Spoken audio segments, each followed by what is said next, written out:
Hayyee hordoftoota qaalii kabajamuuf jaalatamoo har'ammee aappii tokko irratti invest godhuudhaan yookiin immoo odoo invest hin godhin guyyaa guyyaan akkamitti galii irraa argachuu akka dandeenyu waliin haa ilaallu. Yoo barbaadan upgrade godhuun mallaqa keessan invest gootanii qorannoo irratti adeemsisanii galii argachuu. Yoo barbaadan immoo osoo invest irratti hin godhin galii jalaa argachuu guyyaan ji'aan argachuu akka dandeessan waliin haa hordofnu.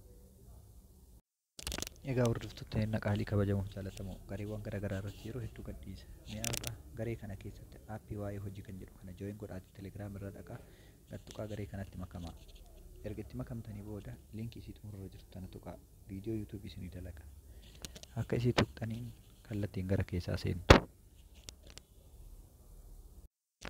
Egaa haala kanaan isinii banti. Erga isinii bante booda kallattumaan maal gootanii iddoo kana dhuftanii bilbila keessan galchitu. Egaa paaswordii galchitan ammallee paaswordii galchitan. Kunniin sadiin paaswordii wal fakkaataa ta'ullee rakkoo hin qabu. Garuu dijiitii 8 ol ta'uu qaba. Waliin haa galchinu. Hanga xumuraatti na hordofaa. Egaa paaswordii kiyya galchee waan hunda xumuree goolabee deebi'ee jira. Hordoftoota qaalii kabajamuuf jaalatamoo. Amma immoo garam deemaa iddoo register now jettu tan bira dhufa jechuudha. Gadi tuqaa. Koodiin kun immoo koodii nama isin affeereeti.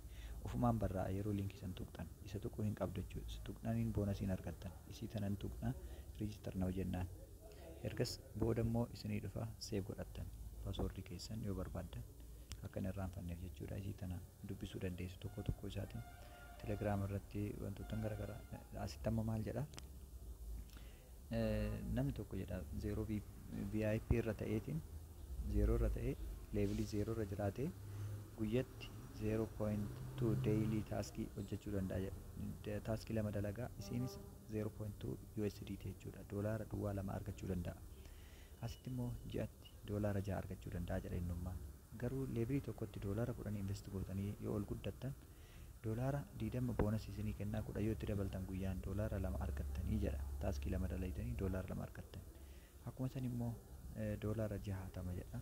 Isin doolaara 30 invest itti gootan haala salphaadhaan doolaara 100 jedha. Asittillee doolaara 80 yoo gootan 100 isinii guddata guyyaan doolaara 12 qabu argattanii jedha.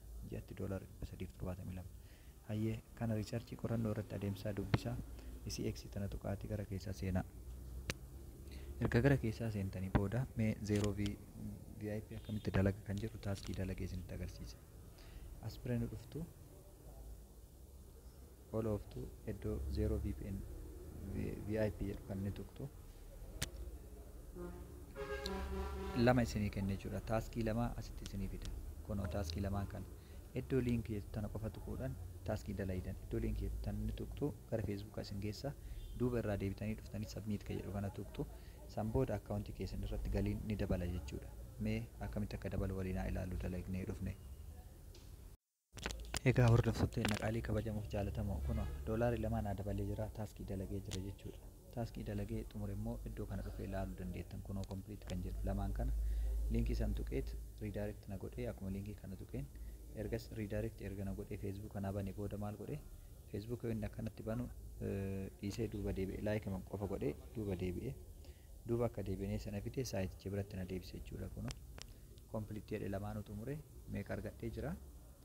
Akkaawuntii kiyya bira hodhaitan doolaara 20 tuqaa duwwaa 2 20 boonasii isinii kennaa tuqaa 2 immoo amma dalagee taaskii 2 haala kanaan argattan kun utuu earning jedha 0dha kaleessa har'a eegale waan ta'eef anillee kana fakkaataa isinillee eegaluu dandeettu. Akkamitti guuttadha kan jedhuuf iddoo riichaarj jedhu kana tuqtu. Riichaarj kan jedhu tuqxanii doolaara 10 itti dabaluudhaan doolaara 30 guyyaan doolaara 2 argachuu dandeettu. Doolaara 80 dabaltanii guyyatti doolaara 12 argachuu dandeettu. Haala kanaani jechuudha. Haala salphaa kun as biratti isinii fida jechuudha. Single minimum amount is 1 akkas jedha.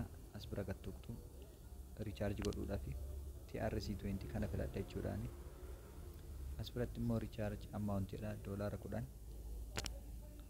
Ergas immootu as bira dhuftaniitiin riichaarj now kan jedhu tuqtu koodii isinii kenna jechuudha. Koodii kana fudhattanii eessa dhaqtu? Kunoo koppii isii tana ni gootu jechuudha. Isii tana koppii gootan isii olaantu tana yookiin immoo QR koodiin fudhachuu dandeettu. Mee isii tana naa fudhadhuan. Isii tana koppii ni tuqaa koppii okay jedhaanii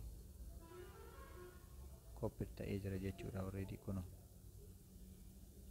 okay jedhaanii koppii ta'ee jira. Amma kallattiin eessa dhaqa?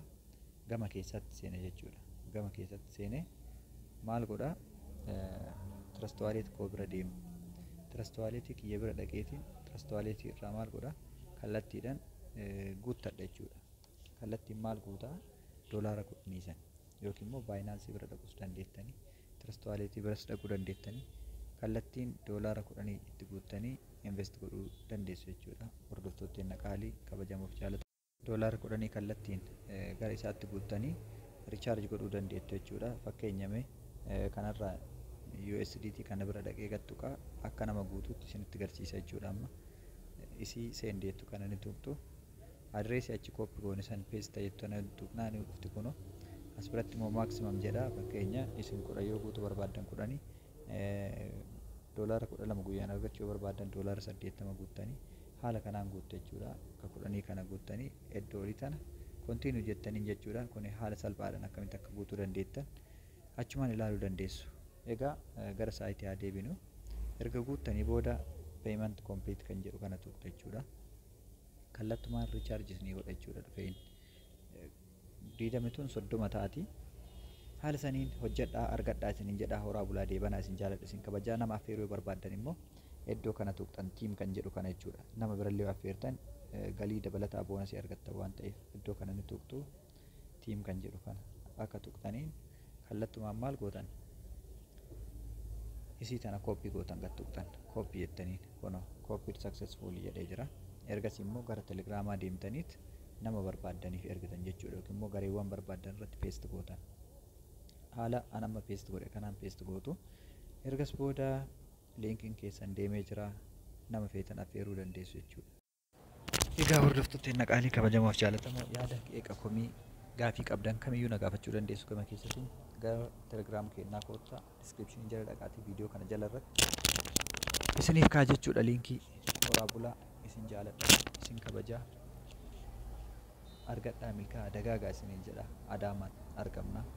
Kuni daraartuu addabaabayii jedhama jechuudha naannoo mana poostaa. Galatooma galma aadaa Oromoo fuuldura kanatti kan ijaaramaa jirutu fuuldura jira. Gamoo sooretti gubbaa jira jechuudha. Horaa bulaa deebanaa.